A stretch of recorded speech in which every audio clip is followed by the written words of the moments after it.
जागर जनस्थान मीडिया, उत्तर महाराष्ट्रातील एक अग्रगण्य वृत्तवाहिनी, वृत्तपत्र आपल्या सेवेत। सांस्कृतिक, शैक्षणिक, सहकार, कृषी, कला, क्रीडा सर्वच क्षेत्रातील घटकांचा न्याय हक्कासाठी, जनजागृतीसाठी आम्ही घेऊन येत आहोत जागर जनस्थान ही आपल्या हक्काची वृत्तवाहिनी, वृत्तपत्र। Social media, print media, electronic media अशा सर्व माध्यमातून पोहोचवणार सर्वसामान्यांचा आवाज।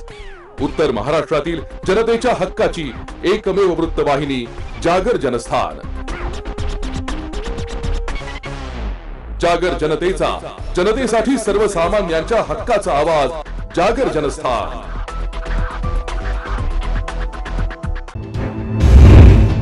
नमस्कार, जागर जनस्थानच्या बुलेटिनमध्ये मी सुनील शिंदे आपलं स्वागत करतो। आपण घेतोय दिवसभरातील घडामोडींचा सविस्तर आढावा। आज आषाढी एकादशी। दरवर्षी लाखो वारकऱ्यांच्या उपस्थितीत होणारा आषाढी एकादशीचा सोहळा यंदा मोजक्याच लोकांच्या उपस्थितीत पार पडतोय। गेल्या वर्षभरापासून राज्यभरात कोरोनाचं सावट पसरल्यानंतर कोरोनाचा प्रसार वाढू नये यासाठी राज्य सरकारने पंढरपूरकडे जाणाऱ्या वाऱ्या तसंच पालखी यांच्यावर निर्बंध लावले। यंदाही कोरोनाच्या तिसऱ्या लाटेची शक्यता पाहता राज्य सरकारने राज्यातील पायी वारी करणाऱ्यांवर निर्बंध लावले। त्यामुळे विठुरायाच्या दर्शनापासून वारकरी तसंच भाविक यंदा देखील वंचित राहावे लागणार आहे। याच विषयी त्यांच्याशी चर्चा केली आहे आमचे प्रतिनिधी खुशाल पाटील यांनी। महाराष्ट्रातले वारकरी व भाविक आषाढी एकादशीची आस असते, पंढरपुराकडे एक वाट असते। मात्र कोरोनाच्या संकटामुळे निर्बंध लावण्यात आले आणि यंदाची जी आषाढी एकादशी आहे ती कशा पद्धतीने साजरी होते। खरं तर अनेकांना पंढरपुरात जाऊन विठुरायाचं दर्शन घ्यावं लागतं। दर्शनाची एक आस असते, मनात एक ओढ असते। मात्र यंदाच्या वर्षी मोजक्याच वारकऱ्यांना पंढरपुरात दर्शनासाठी सोडण्यात आलेले आहे। आता आपण उभे आहेत नाशिकच्या श्री नामदेव विठ्ठल मंदिरामध्ये। या ठिकाणी वारकरी संप्रदायातले लोक आहेत, ट्रस्टी आहेत, पुजारी आहेत। आपण त्यांच्याकडनं जाणून घेणार आहोत। खरं तर पंढरपुराला जायची एक ओढ असते, आशा असते। आपणही पंढरपुराची वारी करत असतात। काय वाटतं, कसं बघताय तुम्ही यंदा? फार दुःख होतं, 2 वाऱ्या आमच्या टळल्या। माझी 40-45 वर्षापासूनची वारी आहे आणि 5 ते 7 पायी वाऱ्या पण झालेल्या आहे। पण ह्या गेल्या वर्षापासून जायला मिळत नाही आणि आमच्या वयाच्या लोकांना परवानगी पण नाही। आता 2 लस झाल्या, आता जाऊ, परंतु वारीमध्ये जो आनंद असतो आम्हाला कीर्तनाचा, प्रवचनांचा, संत दर्शनाचा, चंद्रभागेच्या स्नानाचा, त्या प्रदक्षिणेचा आणि दर्शनाचा जो लाभ, त्याचा जो आनंद होतो, त्या आनंदाला पारावार नाही। त्या आनंदाच्या पुढे आम्हाला दुसरं काहीही नाही, दुसरं काही लहान वाटतं, सगळं छोटं वाटतं आम्हाला। फार दुःख होतं, वारी नाही। 4 वाऱ्या दिलेल्या आहे, वेगवेगळ्या निमित्ताने आहे। चैत्र, माघ, कार्तिक आणि आषाढी ही वारी सर्वात मोठी दिलेली आहे आणि 15 लाख समाज तिथं असतो आणि सगळे एकमेकाला पाया पडतात, एकमेकाला नम्र होतात आणि प्रेम देतात। हेच विठ्ठलाचं स्वरूप आहे आणि हीच आमची वारी असते। बघितलं असेल, खरं तर विठुरायाच्या दर्शनासाठी प्रत्येकाला ओढ असते। काय नेमका आनंद असतो पंढरपुरात जाण्याचा, पायीवारी करत जाण्याचा? यंदा देखील या ठिकाणी आपल्याला जाता आलं नाही, काय भावना आहेत? नाही, आता तो आनंद वेगळा आणि तो आनंद कमीत कमी तोभर कणभर तरी आनंद मिळावा म्हणून आम्ही इथं एक दर्शनाला आम्ही आलो। आणि आता नाशिकमध्ये कॉलेज रोडचं जे नामदेव विठ्ठल मंदिर आहे, हे विष्णुपंत तुपसाकरे आणि यांच्या आशीर्वादाने हे फार भाविकांचं श्रद्धास्थान झालेलं आहे। आम्हाला त्यात खूप मोठा आनंद आहे की इथं वारकरी इथं आता आज येतात आहे आणि दर्शन घेतात आहे। हे ह्या कुटुंबाचं आणि आमचं खूप भाग्य आहे, आम्हाला चांगलं वाटतं। आजच्या दिवसाचं महत्त्व म्हणजे संबंध महाराष्ट्रभरात वारकरी संप्रदाय असेल किंवा भाविक असेल यांच्याकडनं विठुरायाच्या गजरामध्ये पूजा केली जाते। खरं तर देव कुठेही असतो, नाशिक असतील किंवा पंढरपूर असतील, त्यामुळे पंढरपुरातला जो काही आनंद आहे तो कशा पद्धतीने असतो, काय नेमके तुमचे अनुभव? पंढरपुरामध्ये जेवढे समाज आणि तो वारकरी पंथ येतो, जवळजवळ 15-20 लाख लोक दरवर्षी वारीला जात असतात आणि त्या वारीचा जो आनंद असतो तो एक द्विगुणित आनंद असतो, भयानक आणि उत्साह असतो। लहान मुलापासून तर म्हाताऱ्या माणसापर्यंत प्रचंड उत्साहात असतात आणि ऊन पाऊस वारा या सर्वांना तोंड देत कुठल्याही अडचणी न येता देवाच्या दर्शनाला सगळे जातात. परंतु ज्या लोकांना दर्शन घेऊ शकत नाही, जे लोक वारीला जाऊ शकत नाही, त्या लोकांसाठी आम्ही इथं पंढरपूरच्या पंढरपूर इथं निर्माण केलेलं आहे आणि विठ्ठल नामदेव आणि रुक्मिणी यांचं हे मंदिर गेले 1987 पासून आम्ही या ठिकाणी बांधलं आणि दरवर्षी 15,000 ते 20,000 लोक या ठिकाणी दर्शनाला येतात. दरवर्षी 2 वर्षापासून मागचं वर्ष आणि यंदाचं वर्ष हे करोना काळामुळं हे बंद असतं, परंतु यंदा पूजेला परवानगी मिळाल्यामुळं पूजा आम्ही या ठिकाणी याच्यात साकारत आहोत. दरवर्षी जवळजवळ आम्ही 15,000 ते 20,000 लोकांना महाप्रसाद वाटत असतो. त्याच्यामध्ये साबुदाणा वडा, खिचडी, केळं, राजगिऱ्याचे लाडू हा दिवसभर प्रसाद चालू असतो. अखंड प्रसाद पूर्ण याला वाटत असतो. आणि परंतु ह्या 2 वर्षापासून आम्हाला म्हणजे एक सामाजिक आघात झालेला आहे, तो जपण्यासाठी या ठिकाणी मंदिर बंद ठेवावंच लागलं. परंतु ह्या संकट लवकरात लवकर निवारण व्हावं आणि सर्व भाविकांना पंढरपूर वारी घडावी, सर्व भाविकांना नाशिकमध्ये इथं मंदिरात दर्शनाला येतं मोकळं व्हावं असं या ठिकाणी पांडुरंग चरणी मी प्रार्थना करतो. लवकरात लवकर हे संकट जे आहे ते या ठिकाणी निवळावं. खरं तर गेल्या अनेक वर्षापासून तुम्ही वारी करतात, काय वारीतला आनंद असतो, काय तुमचे नेमके अनुभव आहेत, काय प्रसंग घडतात त्यावेळेस? प्रसंग काही नाही, भजन कीर्तनातच आमचा टाईम जातो. त्यातच आम्ही स्वतः भजन करणार आहे, भजनानंदी 45 वर्ष 50 वर्षापासून. आणि आम्ही फक्त तिथं जाऊन भजन करतो. आमचा ग्रुपच जातो तिथे. आम्ही 8 ते 10 दिवस तिथं राहतो, 15 दिवस तिथे राहतो. आणि कधी इथं आषाढी एकादशीला येण्याचा योग आला नाही. आमचे संबंधित आहे, सोयरे संबंध आहे आमचे तूपसाखरे घराण्याशी. आणि ह्या एकादशीला मला इथे येण्याचा योग लाभला आणि दर्शनाचा लाभ झाला. मी तूपसाखरे कुटुंबियांना त्याबद्दलही धन्यवाद देतो. त्यांनी हे जे निर्माण केलं ते खूप छान निर्माण केलं. देवाकडे आपण काय आता मागाल की जी काही परिस्थिती त्यासाठी काय साकडं नेमकं आपण विठुरायांना टाकू? विठ्ठला पांडुरंगा, हा कोरोना जाऊ दे आणि आम्हाला तुझ्याकडे येऊ दे, हेच आमचं मागणं. बाकी आम्हाला दुसरं काही मागायचं नाही. हा कोरोना जाऊ दे. बघितलं असेल की खरं तर कोविड काळामुळे गेल्या 2 वर्षापासनं जे संकट आहे त्यामुळे भाविकांना देवाशी या ठिकाणी भेटता येत नाही. खरं तर आज आषाढी एकादशी या ठिकाणी असल्यामुळे पंढरपुरात काय असेल किंवा महाराष्ट्रातल्या कानाकोपऱ्यात वारकरी असतील, भाविक असतील, विठुरायाच्या दर्शनासाठी आस लावून बसलेले असतात. मोठ्या जल्लोषात आज विठुरायाचं स्वागत केलं जातं, दर्शन घेतलं जातं, पूजा अर्चा केली जाते. कॅमेरामन नितीन बोराडेसह खुशाल पाटील, जागर जनस्थान, नाशिक. पुढची बातमी एकादशीचीच. आषाढी एकादशीच्या आजच्या दिवसाची संपूर्ण महाराष्ट्रातील वारकरी संप्रदाय तसेच भाविक मोठ्या आतुरतेने वाट पाहत असतात. मात्र यंदा देखील आषाढी एकादशीच्या उत्सवावर कोरोना व्हायरसचं संकट असल्याने भाविकांना पंढरपूरला न जाता आपल्या घरातूनच विठ्ठलाचं दर्शन घेऊन नामस्मरण करण्याची वेळ आली आहे. नाशिकमध्येही नाशिकच्या विठ्ठल मंदिरामध्ये मोजक्याच लोकांच्या हस्ते विठ्ठलाची पूजा अर्चा करण्यात आली. नाशिकच्या कॉलेज रोड परिसरात असलेल्या श्री नामदेव विठ्ठल मंदिरात आज पहाटे पुजारी तसेच मंदिर विश्वस्तांनी विठ्ठलाची महापूजा करत भाविकांना दर्शनाचा लाभ दिलाय. याचाच आढावा घेतलाय आमचे नाशिकचे प्रतिनिधी खुशाल पाटील यांनी. आषाढी एकादशीच्या निमित्तानं नाशिकच्या श्री नामदेव विठ्ठल मंदिरातलं आपण दृश्य पाहू शकतो. कशा पद्धतीने या ठिकाणी पूजा अर्चा जी ती आज केली जाते. खरं तर गेल्या 2 वर्षापासून कोविड काळातलं संकट असल्यामुळे या ठिकाणी शासनाच्या वतीनं अनेक निर्बंध जे ते या ठिकाणी लादण्यात आलेले होते. त्याच्यामुळे भाविकांना जे ते आपलं विठुरायाचं दर्शन जे ते या ठिकाणी घेता येत नव्हतं. मात्र यंदाच्या वर्षी नियमांमध्ये शिथिलता आणल्यामुळे या ठिकाणी दर्शनाला जी ती या ठिकाणी भाविकांना सोडलं जातं आहे. खरं तर गेल्या वर्षी कोविड काळातल्या संकटामुळे मंदिर बंद ठेवण्यात आलं होतं. मंदिरातली जी पूजा होती आषाढी एकादशीच्या दिवशी मोजक्या पदाधिकारी असतील किंवा पुजारी असतील यांच्या वतीनं ही पूजा करण्यात आली होती. मात्र यंदा नियमांमध्ये शिथिलता आणल्यामुळे अशा पद्धतीचं चित्र जे ते सध्या नाशिकच्या विठ्ठल मंदिरात या ठिकाणी दिसून येत आहे. कॅमेरामन नितीन बोराडेसह खुशाल पाटील, जागर जनस्थान, नाशिक. जागर जनस्थानसाठी खुशाल पाटील, नाशिक. महाराष्ट्राचे आराध्य दैवत असलेल्या श्री विठ्ठलाच्या पंढरपूरची वारी एक युवा चित्रकाराने ॲक्रेलिक रंगातील 3 फूट बाय 3 फूट साईजचे वास्तववादी चित्र रेखाटले. पाहूया त्यांची ही कलाकृती.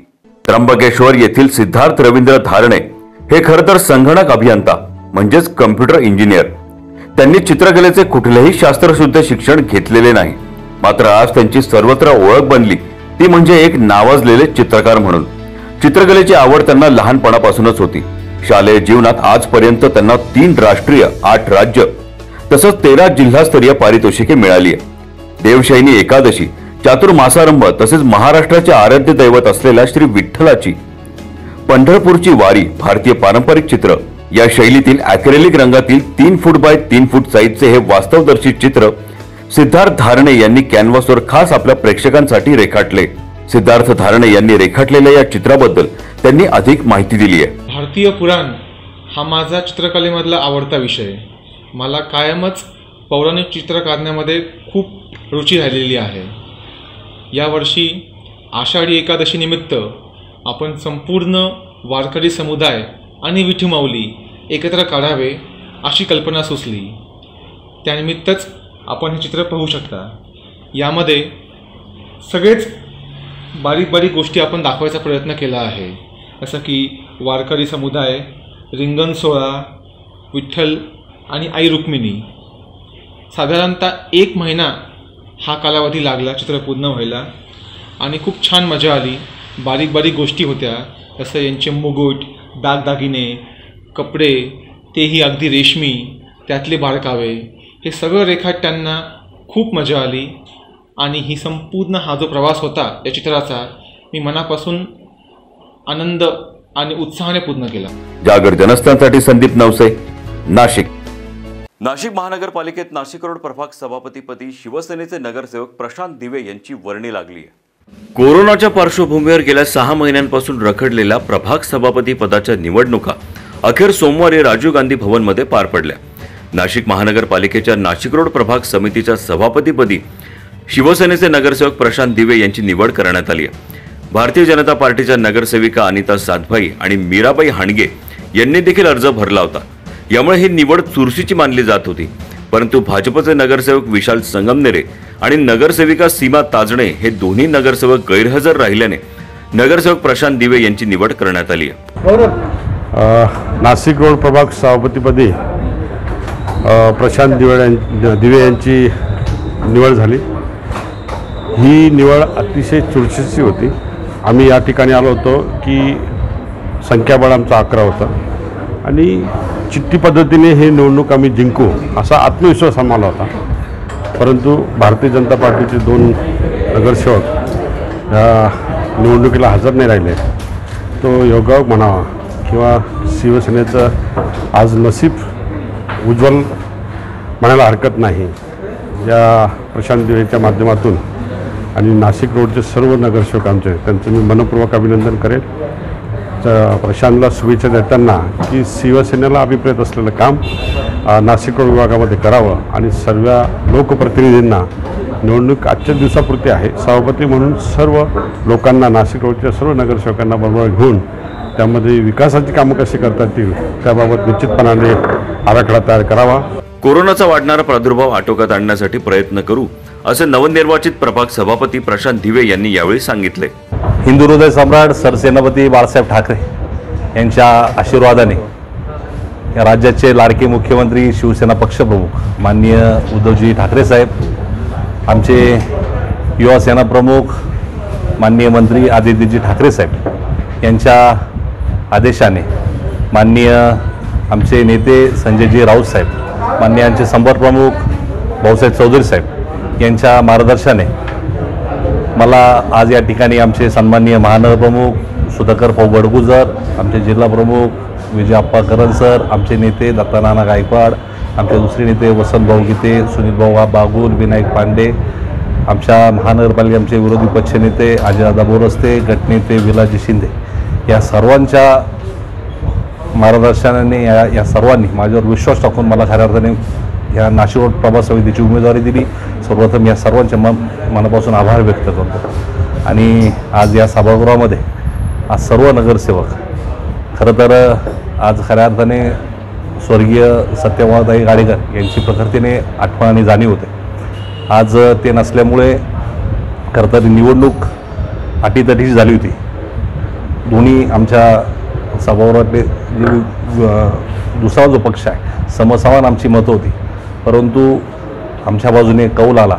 आमच्यासोबत आमच्या पक्षाचे सर्व नेते, त्याचबरोबर नगरसेवक, आमचे राष्ट्रवादीचे नगरसेवक जगदीश मामा पवार हे आमच्यासोबत होते आणि त्यामुळे आमचा हा विजय आज सुखर झाला. आणि निश्चितच येत्या काळामध्ये जो काही करोनाचा जो प्रादुर्भाव वाढलेला आहे तो कसा आटोक्यात आणता येईल यासाठी आमचा प्रयत्न राहील. जागर जनस्थानसाठी संदीप नवसे, नाशिक. नाणेगाव येथील शेत जमिनीच्या वादातून 75 वर्षीय वृद्ध शेतकऱ्यास आत्महत्यास प्रवृत्त केल्याप्रकरणी देवळाली कॅम्प पोलिसांनी दोघांविरुद्ध गुन्हा नोंदवलाय. नाणेगाव शिवारातील भूमापन क्रमांक 808 क्षेत्र 57R शेतजमीन पुंजा आडके यांच्या मालकीची आहे. या जमिनीच्या 7/12वर कुळ म्हणून मयत लक्ष्मण टर्ले यांचे वारस अशोक देवराम टर्ले, दत्तू टर्ले यांची नावं कमी करण्यासाठी पुंजा आडके यांनी तहसील नाशिक मध्ये अर्ज केला होता. त्यानंतर संशयितांनी संगनमतानं हस्तकामार्फत वारंवार दमदाटी करत सही देण्याची मागणी केली. यामुळे धास्तावलेल्या पुंजा आडकेंनी घरासमोर विष प्राशन केलं. उपचारादरम्यान त्यांचं दुर्दैवी निधन झालंय. तत्पूर्वी त्यांनी संशयितांची नावं चिठ्ठीत नमूद केली होती. या प्रकरणी नितीन आडकेंनी संशयितांविरोधात देवळाली कॅम्प पोलीस ठाण्यात गुन्हा दाखल केलाय. देवळाली कॅम्प पोलीस ठाणे येथे साधारण फेब्रुवारी महिन्याच्या सुरुवातीला एक अकस्मात मृत्यूची नोंद करण्यात आली होती. त्यात मयत पुंजा आडके यांनी विषारी द्रव्य सेवन करून आत्महत्या केली होती. सदर अकस्मात मृत्यूच्या तपासात त्यांनी एक लेखी चिठ्ठी लिहून ठेवली होती. त्यात त्यांना त्यांच्याच गावचे भावकीतले टर्ले बंधूंकडून जो त्रास होता मानसिक किंवा शेतीच्या वादामध्ये, त्या वादाच्या कारणाने ते नाशिगोडीतील तहसीलदारांकडे त्यांची सुनावणी चालू असताना त्या दिवशी देखील त्यांच्या काही आपापसात तक्रारी झाल्याबद्दल त्यांनी नाशिगोड पोलीस स्टेशनला एक NC देखील दाखल केली होती. आणि ती केस मागे घेण्यासाठी ते संशयित आरोपी त्यांच्या मागे लागली होती आणि त्यांना टॉर्चर करत असल्याचे त्याचा धक्का सहन न झाल्याने त्यांनी स्वतः विषारी द्रव्य सेवन करून स्वतःची जीवनयात्रा संपवली होती. आणि त्यांनी मरणापूर्वी जी लेखी चिठ्ठी लिहून ठेवली होती त्यात ज्या संशयितांची नावं नमूद केली होती त्यांच्यावर कलम 306-34 अन्वये भादवी अन्वये गुन्हा दाखल करण्यात आला असून सदर गुन्ह्याचा पुढील तपास सहाय्यक पोलीस निरीक्षक राहुल मोरे करीत आहेत. जागर जनस्थानसाठी भास्कर साळवे, नाशिक. जगावरील कोरोना या महामारीमुळे सलग दुसऱ्या वर्षीही वारी हुकल्याची खंत भाविक वारकरी तसंच अनेक हरिभक्त परायण वारकऱ्यांनी केली आहे. मात्र कोरोनाची ही लाट भयानक असून गर्दी न करण्याचे आवाहन अनेक जण करतायत. जय हरिमाऊली.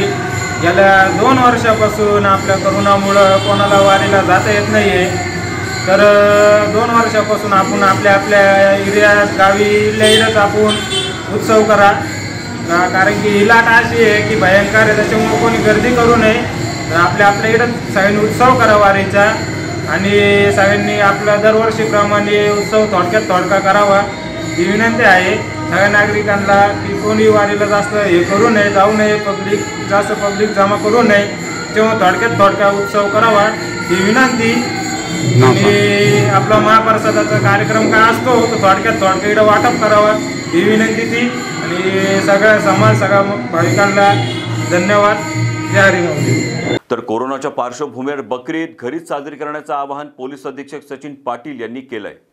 कायदा तसंच सुव्यवस्था अबाधित राहण्यासाठी तसंच मालेगाव परिसर संवेदनशील असल्याने कोरोनाच्या तिसऱ्या लाटेची दक्षता लक्षात घेऊन पूर्वतयारी पोलिसांकडून सुरू झाली आहे. बकरी ईद निमित्ताने गर्दी होऊ नये तसंच सोशल डिस्टन्सिंगचा फज्जा उडू नये याकरता पोलीस बंदोबस्त मोठ्या प्रमाणात करण्यात येणार असल्याची माहिती पोलीस अधीक्षक सचिन पाटील यांनी दिली आहे.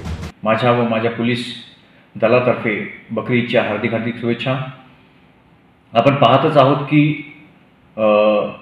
ह्या वर्षीचा आपला बकरी ईदचा सण पण आपला करोनाच्या सावलीमध्येच आपल्याला साजरा करावा लागत आहे. त्यामुळे आपल्याला यावर्षीच्या पण बकरीमध्ये करोनाच्या संदर्भाने जे काही उपाययोजना आहेत ते ठेवणं गरजेचं राहणार आहे। याच्यामध्ये सोशल डिस्टन्सिंग ठेवणं, मास्क घालणं, सॅनिटायझरचा वापर किंवा वारंवार हात धुणं याचा समावेश आहे। यंदाचा बकरी ईदचा जो सण आहे तो मी सर्वांना आवाहन करेन की आपण आनंदाने साजरा करा, घरी थांबून आपल्या कुटुंबाची काळजी घेत आपण साजरा करा।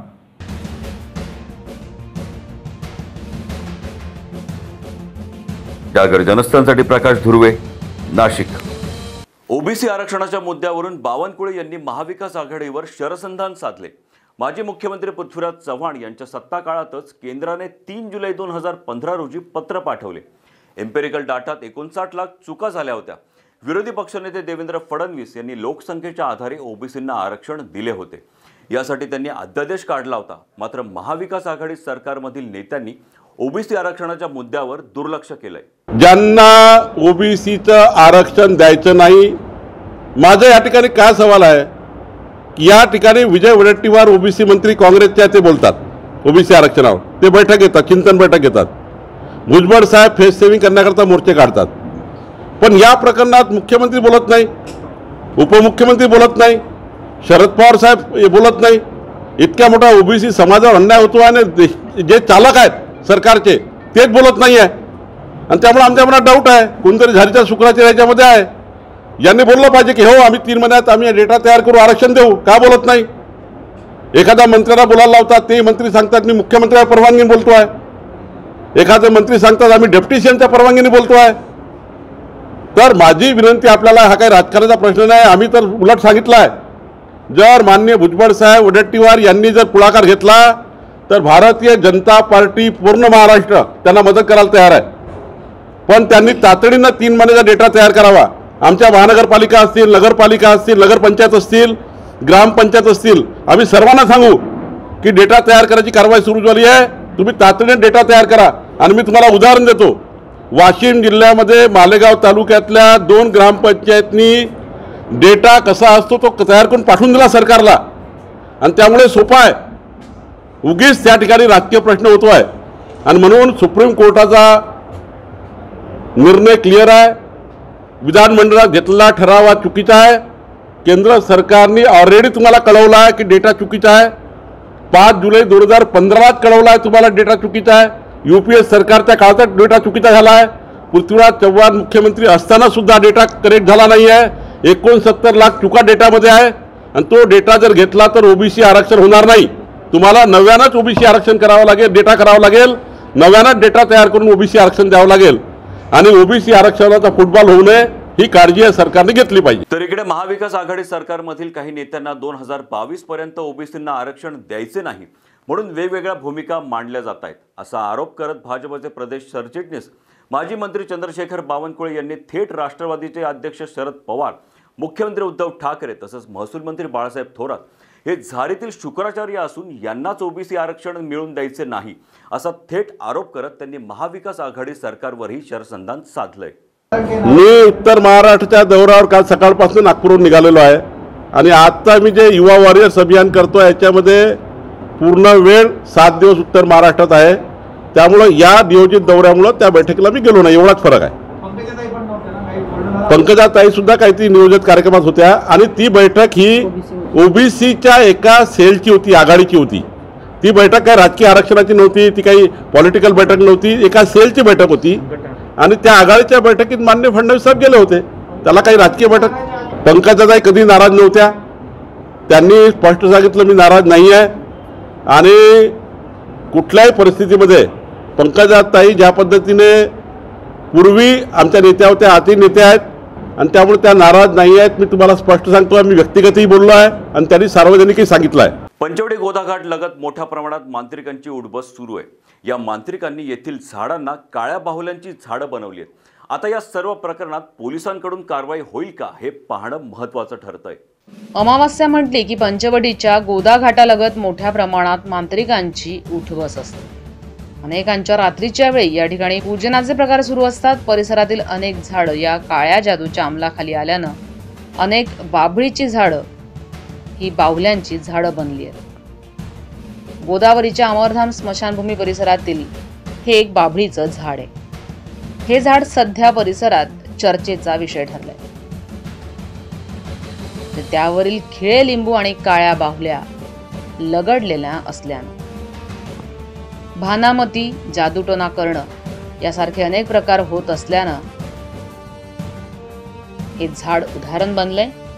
या झाडावर लगडलेल्या काळ्या बाहुल्यांची रास पाहून अनेक लोक झाडापासून अंतर राखून चालणं पसंत करतात. इतकंच नाही तर बाहुल्या हटवण्याची हिंमत देखील कुणी करत नाही. हे सर्व काही अमावस्येच्या रात्री घडते. हा सर्व प्रकार अघोरी अंधश्रद्धा असल्याचं सांगत पंचवटीतील महंतांनी लोकांना सावध केलंय. अंधश्रद्धेच्या सगळ्या ज्या गोष्टी आहेत ज्यांनी भीती निर्माण होते, अंधश्रद्धा निर्माण होते आणि दहशत पसरवली जाते, त्या सगळ्या अज्ञानमूलक अंधश्रद्धायुक्त गोष्टी ह्या झाडाला टांगलेल्या आहेत. आणि तुम्हाला सहज दिसत असेल की काहींनी फोटो लावलेले आहेत. स्वतःच्या ज्या काही इच्छा असेल किंवा एखाद्याला जारण मारण करणी कवटा जादूटोना करायचा असेल तर त्याचा फोटो किंवा त्याचं नाव घेऊन ह्या पद्धतीने इथे ठोकल्या जातात आणि त्या पद्धतीने इथे सगळीकडे दर अमावस्येला हे प्रकार चालतात. महाराष्ट्र अंधश्रद्धा निर्मूलन समिती वैज्ञानिक सत्यावर ठामपणे असं सांगू इच्छिते की हा निखालसपणे अंधश्रद्धा आहे. ह्याच्यामुळे कुठलीही भीती दहशत कुठल्याही सर्वसामान्य माणसाने मनामध्ये घेऊ नये. रोजचं जे लिंबू असतं जे आपल्या रोजच्या जेवणात आणि जीवनात असतं ज्याच्यामध्ये सायट्रिक ॲसिड असतं जे आपल्याला क जीवनसत्व देतं त्याचा पण इथे उपयोग केला जातो. त्याच्यानंतर माझ्या हातामध्ये असलेली भुसा भरलेली बाहुली किंवा माझ्या सहकाऱ्यांच्या हातामध्ये भुसा भरलेली ज्या बाहुल्या आहेत त्याच्यामध्ये भुसा भरलेला आहे. प्रत्यक्षामध्ये अज्ञानाने आणि अंधश्रद्धेमुळे आपल्या अंधश्रद्धेचा भुसा आपल्या डोक्यात भरलेला असतो आणि म्हणूनच आपण ह्या भुसा भरलेल्या बाहुल्यांची दहशत घेतो. प्रत्यक्षामध्ये हे विकत मिळतं सगळीकडे आणि याच्यामध्ये भुसा आणि काळा कापड आहे. दुसरी महत्त्वाची अंधश्रद्धा की काळा रंग हा अपशकुनी असतो. प्रत्यक्षामध्ये असा कुठलाही रंग अपशकुनी नसतो आणि दहशत, अंधश्रद्धा आणि भीती निर्माण करण्याचे सगळे प्रतीक आहेत. महाराष्ट्र अंधश्रद्धा निर्मूलन समिती याला ठामपणे विरोध करते हूँ. तपोवन में कई सालों से रहता हूँ. यहाँ से दिन में 5-7 टाइम निकलता हूँ, रात के टाइम भी निकलता हूँ. लेकिन ये जो कुछ भी है ये गलत है.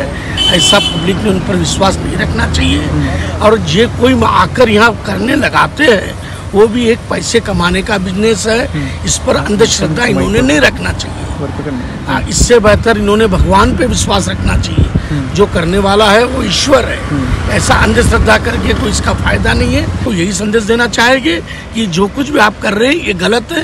ये गलत तरीका मत अपनाइए. अंधश्रद्धा निर्मूलन समितीनं याबाबत अनेक वेळा आक्षेप नोंदवले.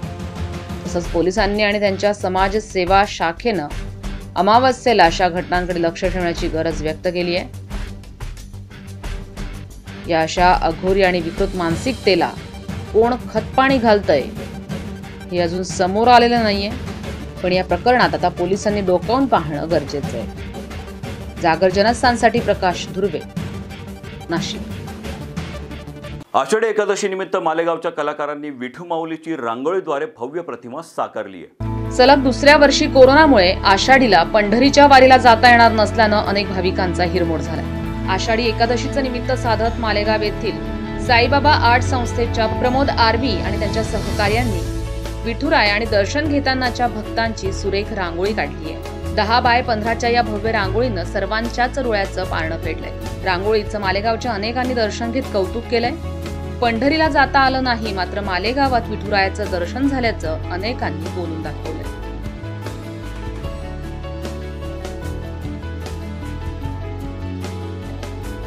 जागर जनस्थानसाठी आमीन शेख, मालेगाव. या बातमीसोबतच वेळ झाली एका ब्रेकची. आपण कुठे जाऊ नका, आपण पाहत राहा जागर जनस्थान.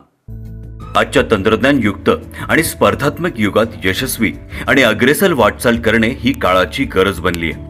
आणि हीच काळाची गरज आणि युगाची गती लक्षात घेऊन एक गाव प्रकर्षाने पुढे सरसावतंय.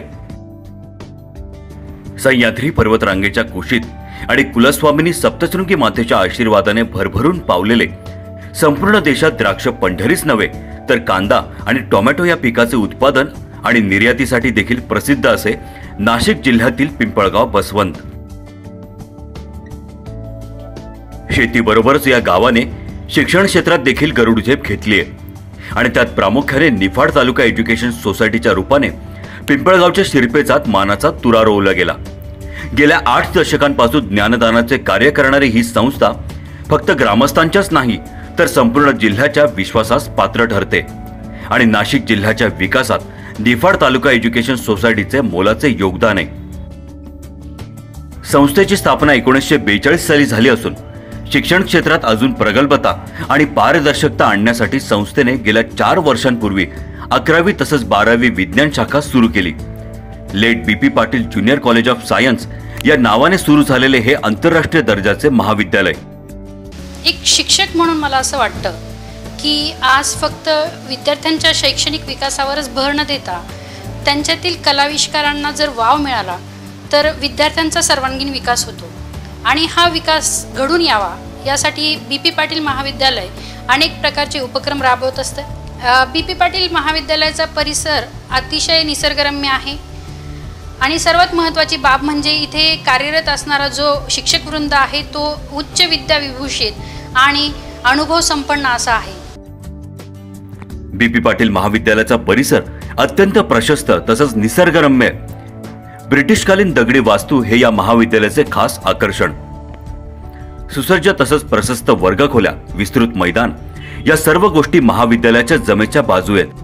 एक महिला शिक्षिका म्हणून दरवर्षीच्या अनुभवावरून मला असं वाटतं की 10वी पास आउट झाल्यानंतर विद्यार्थिनींना कॉलेजला ॲडमिशन घ्यावं लागतं आणि कॉलेज आणि क्लास या सर्व सोयीसुविधा एकाच ठिकाणी उपलब्ध नसल्यामुळे त्यांना कॉलेज आणि क्लास अशा वेगवेगळ्या ठिकाणी जावं लागतं आणि यातूनच त्यांच्या सुरक्षिततेचा प्रश्न तयार होतो आणि यासाठी जर समर्पक उत्तर हवं असेल तर late BP Patil junior college of science येथे विद्यार्थिनींच्या सुरक्षिततेची विशिष्ट काळजी घेतली जाते। Late BP Patil junior college of सायन्समध्ये वसतिगृहाची 24 तास सुविधा आहे आणि येथे 24 तास सिक्युरिटी कार्यरत आहे आणि खरं सांगायचं ठरलं तर सध्या कॉलेजमध्ये विद्यार्थिनींची संख्यासुद्धा जास्त आहे आणि विद्यार्थिनींचे अनेक प्रश्न सोडवण्यासाठी कॉलेजमध्ये लेडी स्टाफसुद्धा जास्त प्रमाणात कार्यरत आहे। तसेच सर्वात महत्त्वाचे म्हणजे महाविद्यालयाचा अध्यापक वर्ग हा उच्च विद्या विभूषित आणि अनुभव संपन्न आहे। यात मुलांच्या शैक्षणिक प्रगतीवर भर देता त्यांच्या सर्वांगीण विकासाला महत्त्व दिले जाते। यासाठी वेळोवेळी विद्यार्थ्यांसाठी व्याख्यानं तसंच NEET, GE, नाटा, MHCET अशा स्पर्धा परीक्षांसाठी विद्यार्थ्यांना तयार करण्याचे कसब या गुरुजनांमध्ये। शिक्षणाबरोबरच विद्यार्थ्यांच्या शारीरिक विकासाची हमी देणाऱ्या या महाविद्यालयात दर रविवारी विविध क्रीडा प्रकारांचे आयोजन केले जाते। विद्यार्थी मित्रांनो, तुम्हाला सांगायला अतिशय आनंद वाटतो की पिंपळगाव सारख्या ग्रामीण भागामध्ये निफाड एज्युकेशन सोसायटीने ही जी कॉलेजची स्थापना केलेली तर सांगायला अतिशय कौतुकास्पद वाटतं की सुरुवातीला अक्षरशः 80 विद्यार्थ्यांपासून आज या कॉलेजचा प्रवास हा जवळपास 500 विद्यार्थ्यांपर्यंत आलेला आहे। विद्यार्थी मित्रांनो, जर आपल्याला शिक्षणाबरोबर संस्कार, शिस्त आणि सामाजिक भान या सर्व गोष्टी जर हव्या असतील तर बीपी पाटील हे असं एकच कॉलेज आहे की ज्या ठिकाणी संस्कार, शिस्त आणि शिक्षण या तिन्ही गोष्टी मिळतात। आणि म्हणून मला तुम्हाला सगळ्यांना सांगावंसं वाटतं की आपल्या सर्व पाल्यांसाठी ही एक सुवर्ण संधी आहे आणि या सुवर्ण संधीचा सगळ्यांनी लाभ घ्या आणि एकदा बीपी पाटीलला अवश्य भेट द्या। आणि म्हणूनच आपल्या पाल्याच्या उज्ज्वल भविष्यासाठी एकदा late BP Patil junior college of सायन्सला अवश्य भेट द्या। धन्यवाद।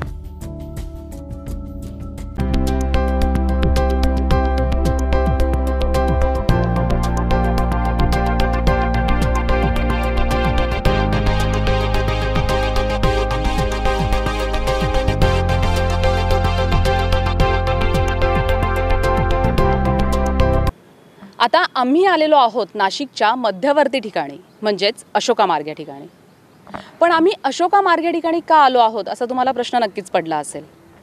तर नाशिककरांना प्रत्येक नाशिककराचं घराचं स्वप्न आहे आणि त्या स्वप्नपूर्तीसाठी कार्डा कन्स्ट्रक्शन गेल्या कित्येक वर्षापासून त्या स्वप्नपूर्तीसाठी मदत करतोय आणि अशोका मार्गला देखील कार्डा कन्स्ट्रक्शनची नवीन साईट उभी राहू पाहतीये।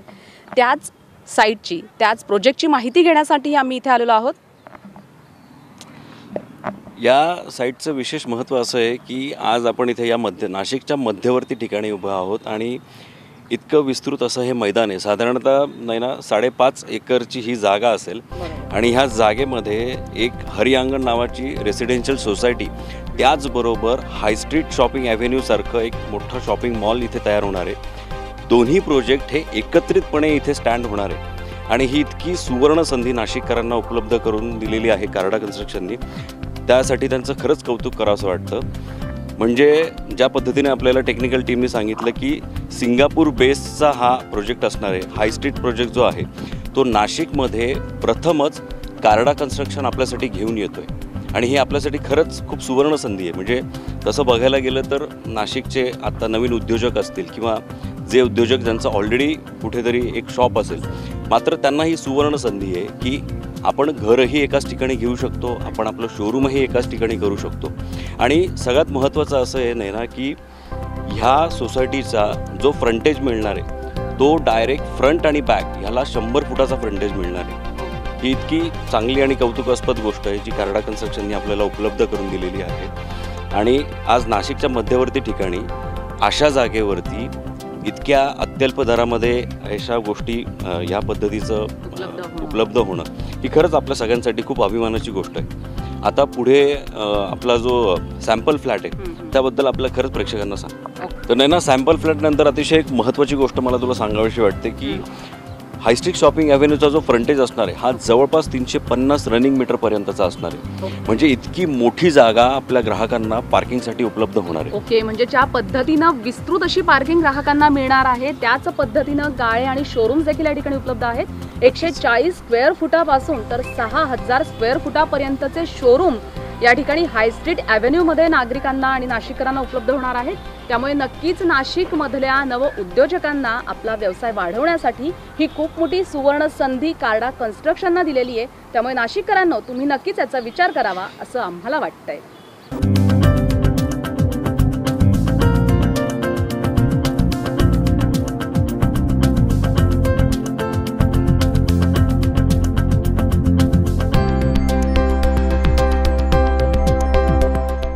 प्रत्येकाच्या मनात स्वप्नातलं एक घर असतं. निसर्गाच्या सानिध्यात मायेच्या ओलाव्यात ते सजलेलं असतं. आणि हीच वास्तू, ती वास्तू उभारण्यामागे काय विचार आहे, कुठली कल्पना आहे, ते आपण थेट जाणून घेऊया नरेश कार्डा यांच्याकडून. ह्या प्रोजेक्टचं अजून एक वैशिष्ट्य असं की रेसिडेन्शियल आणि कमर्शियल त्याची एंट्री एक्झिट टोटली सेपरेट केलं आहे. म्हणजे दोघांना डिस्टर्बन्स नको. आणि रेसिडेन्ससाठी club house, garden, gym, swimming pool हे सर्व सुखसोयी आम्ही त्या प्रोजेक्टमध्ये देत आहोत. साधारण ए आणि बी फेज मिळून 400च्या वर इथे फ्लॅट्स आम्ही बांधत आहोत.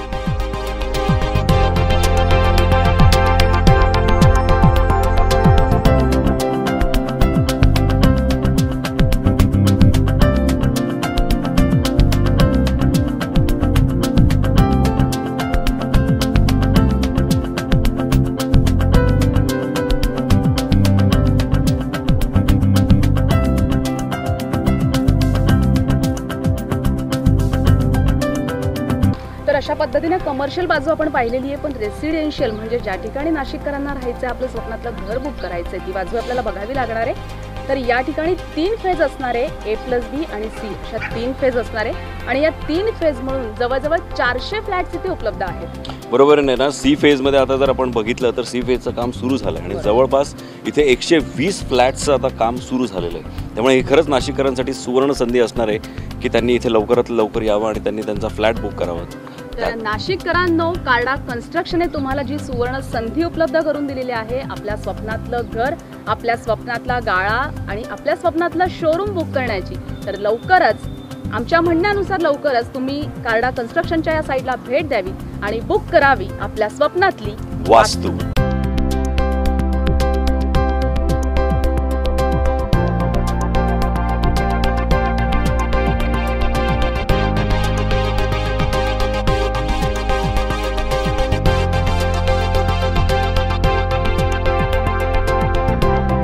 नमस्कार, ब्रेकनंतर आपलं स्वागत.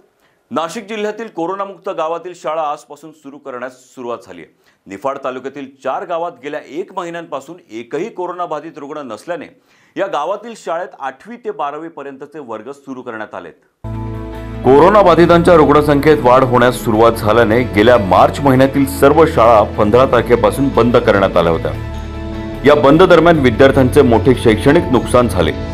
मात्र कोरोनाबाधितांची संख्या कमी असल्याने विद्यार्थ्यांचे शैक्षणिक नुकसान होऊ नये म्हणून नाशिक जिल्ह्याचे पालकमंत्री छगन भुजबळ यांनी ज्या गावांमध्ये गेल्या 1 महिन्यांपासून एकही कोरोनाबाधित रुग्ण नसेल अशा गावांमध्ये 8वी ते 12वी पर्यंत शाळेचे वर्ग सुरू करण्याचे आदेश दिलेत. आजपासून निफाड तालुक्यातील कोटमगाव, धारणगाव, वीर, पिंपळस, रामाचे आणि पिंपळगाव, निपाणी या गावातील शाळेचे 8वी ते 12वी पर्यंतचे वर्ग सुरू झालेत.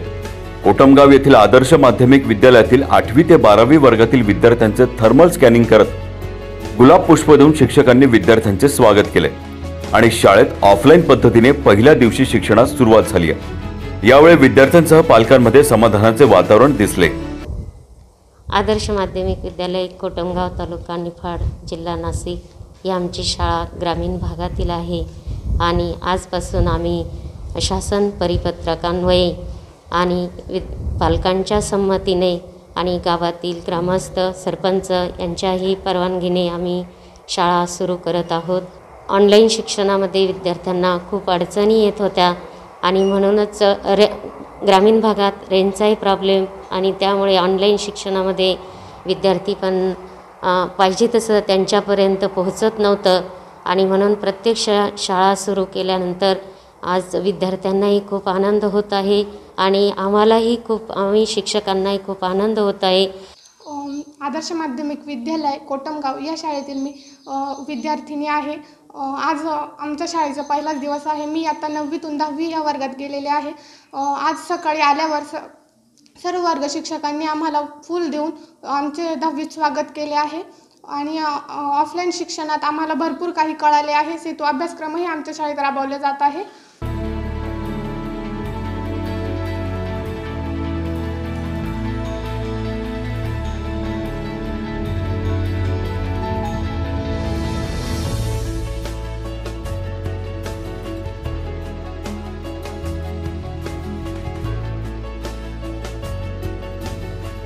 जागर जनस्थानसाठी आसिफ पठाण, निफाड. तर धुळे शहरातील मालेगाव रोड भागात असलेल्या प्राचीन विठ्ठल मंदिरात आषाढी एकादशी निमित्ताने भाविकांची मोठी गर्दी पाहायला मिळाली. मात्र यंदाही कोरोनाच्या संकटामुळे भाविकांना रस्त्यावरच विठुरायाचे दर्शन घ्यावे लागतंय. धुळे शहरातील मालेगाव रोड भागात असलेले प्राचीन विठ्ठल मंदिर 1966 साली बांधण्यात आले. या ठिकाणी आषाढी एकादशी निमित्त दरवर्षी यात्रा उत्सव भरत असतो. तसेच भाविकांची मोठ्या प्रमाणावर दर्शनासाठी गर्दी होत असते. मात्र यंदा कोरोनाच्या संकटामुळे मंदिरात भाविकांना दर्शनासाठी बंदी घालण्यात आल्याने भाविकांना रस्त्यावरूनच आपल्या लाडक्या विठुरायाचे दर्शन घ्यावं लागतंय.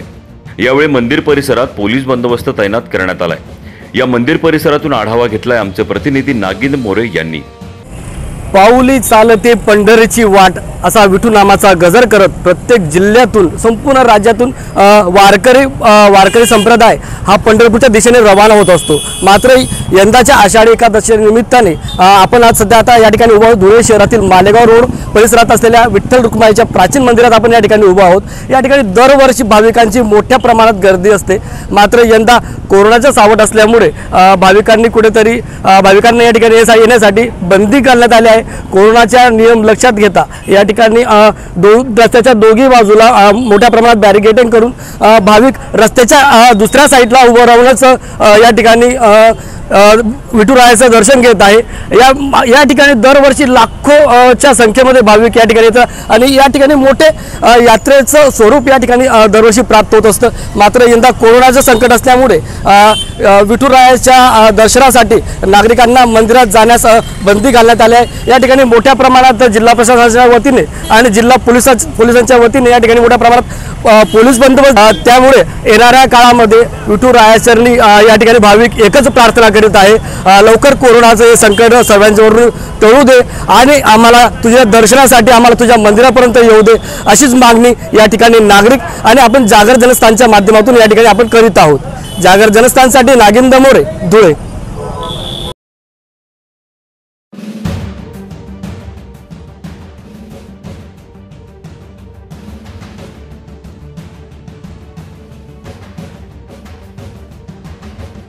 जागर जनस्थानसाठी नागिन मोरे, धुळे।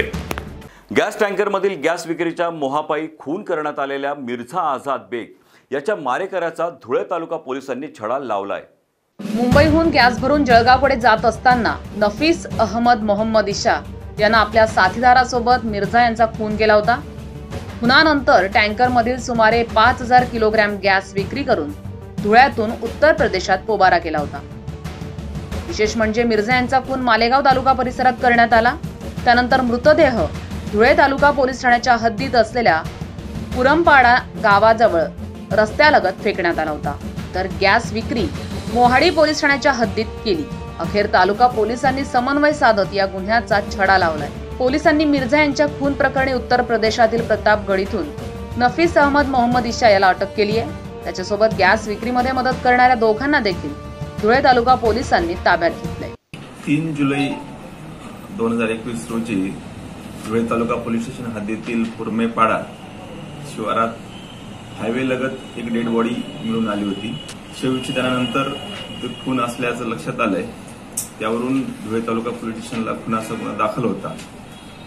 त्या गुन्ह्याच्या तपासात असं निष्पन्न झालंय की त्याचे 2 साथीदार की जे गॅस टँकर घेऊन मुंबईहून निघाले होते ते त्यांनी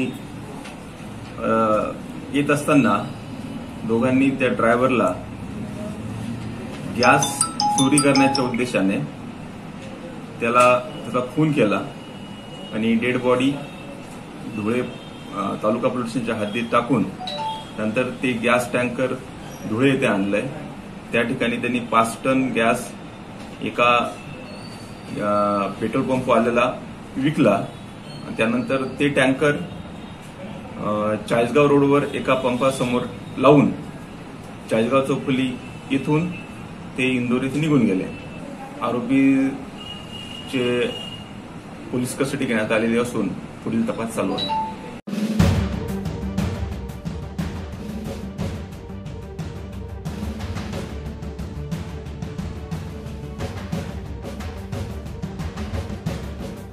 जागर जनस्थानसाठी नागिन मोरे, धुळे।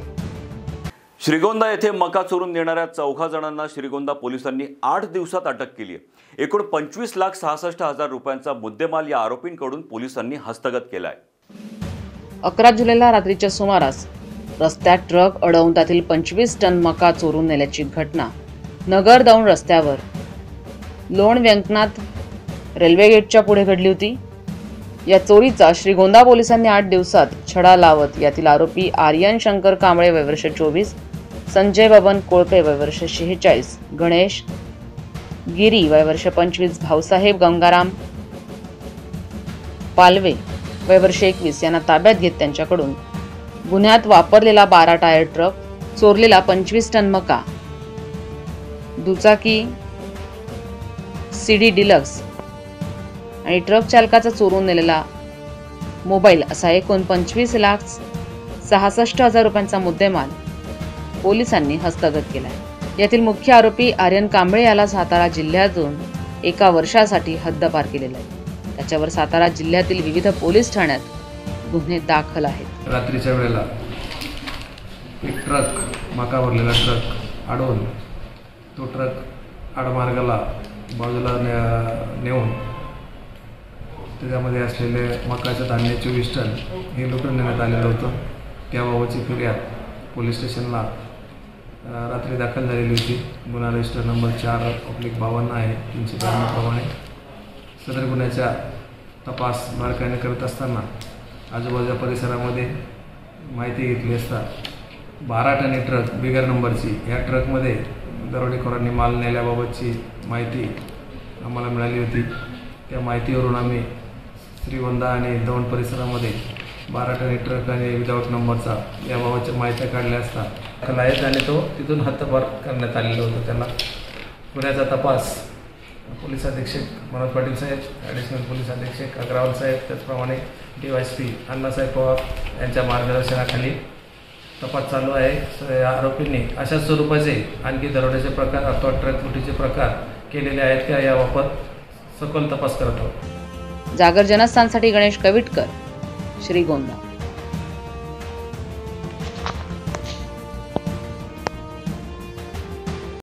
तर शेगाव येथे कोरोनामध्ये विधवा झालेल्या महिलांचे पुनर्वसन करा या मागणीसाठी शेगावमध्ये एका समितीच्या वतीनं शेगावच्या तहसीलदारांना निवेदन देण्यात आले।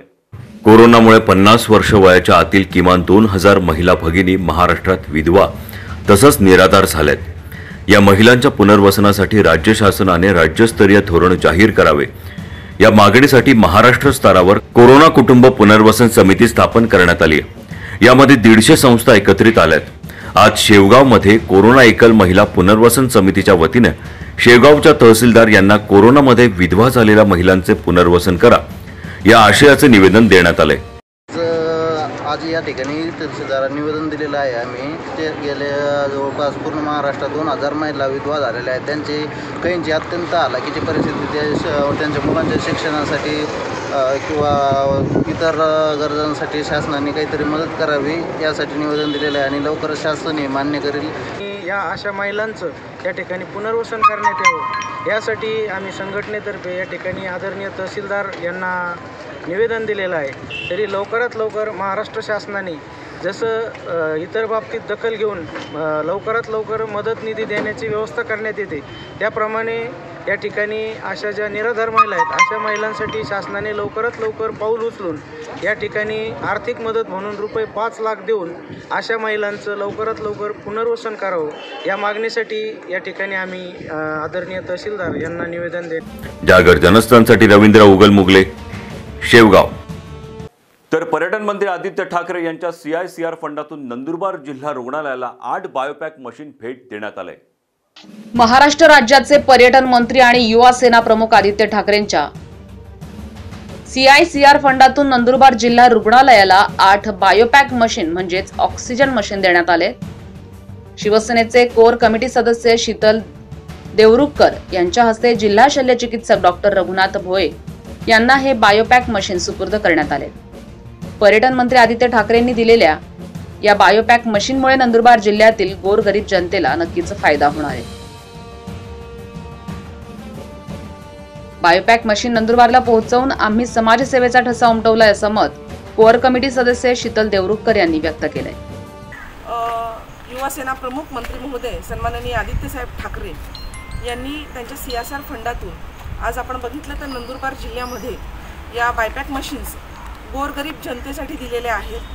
आज आपण बघितलं तर कोविड काळामध्ये संपूर्ण महाराष्ट्राच्या पाठीशी सन्माननीय मुख्यमंत्री उद्धव साहेब ठाकरे तसेच युवासेना प्रमुख माननीय आदित्य साहेब ठाकरे हे गोरगरीब जनतेच्या पाठी महाराष्ट्रातल्या प्रत्येक माणसाच्या पाठी खंबीरपणे उभे राहिले की आमची सेवा ही जनसेवा आहे आणि ही जनसेवा प्रत्येक महाराष्ट्रातील गोरगरीब जनतेकडे पोहोचली पाहिजे आणि नंदुरबार जिल्ह्यामध्ये आम्ही आज या मशीन सुपूर्द करून एक वेगळाच समाजसेवेचा ठसा उमटवत आहोत। जागर जनस्थानसाठी जीवन माळी, नंदुरबार। आषाढ महिन्यात नवापूर येथील ग्रामदैवताला भरभराटीचा पाऊस व्हावा यासाठी प्रार्थना तसंच साकडं घालण्यात आलंय। नवापूर येथे रंगावली नदीच्या बाजूला तालुक्याची ग्रामदैवत मीरा माता मंदिर आहे। आषाढ महिन्यात तालुक्यातील रहिवासी येथे येऊन आधी रंगावली नदीची पूजा करतात। यंदा कोरोनाचे सावट तर आहेच, पण अनेक ठिकाणी पावसाचीही मोठी कमतरता आहे। त्याच पार्श्वभूमीवर नवापूर तालुक्यात भरभराटीचा पाऊस येण्यासाठी तसंच तालुक्यातील शेतकऱ्यांच्या शेतात चांगले पीक येण्यासाठी प्रार्थना ग्रामस्थांनी केली आहे। नवापूर शहरातील नदीलगत नवापूर शहराची ग्रामदैवत मरीमाता येथे दरवर्षी आषाढ महिन्यामध्ये सगळे नवापूर वासी मरीमातेच्या मंदिरात येतात आणि येऊन मातेला साकडं घालतात आणि आपल्या खानदेशी भाषेमध्ये त्याला बोनं असे म्हटले जाते। ते आणि जे शेतकरी आहेत त्यांचे पीक अतिशय चांगल्या प्रकारे पिकू दे असे येऊन इथं आराधना करतात आणि दरवर्षी आषाढ महिन्यामध्ये सगळे भाविक भक्त येऊन इथं मातेची पूजा अर्चना करून नैवेद्य दाखवतात।